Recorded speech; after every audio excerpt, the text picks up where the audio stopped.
Alam mo ba na ang lahat ng bagay sa mundo ay gumagalaw sa spiral o vortex motion? Oo, hindi lang ito basta-bastang galaw.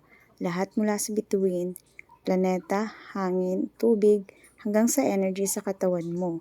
Gumagalaw yan in swirling o spiral patterns. Tumingin ka sa galaxy, spiral. Hurricane, spiral. Kahit ang pagtubo ng halaman, DNA ng tao at ang pag-ikot ng tubig sa lababo, lahat yan ay nasa vortex motion. Bakit? Dahil ang vortex motion ang natural flow ng energy.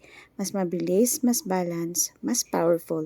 Kaya kapag naintindihan natin ito, mas naiintindihan din natin ang life force, healing at even how the universe works.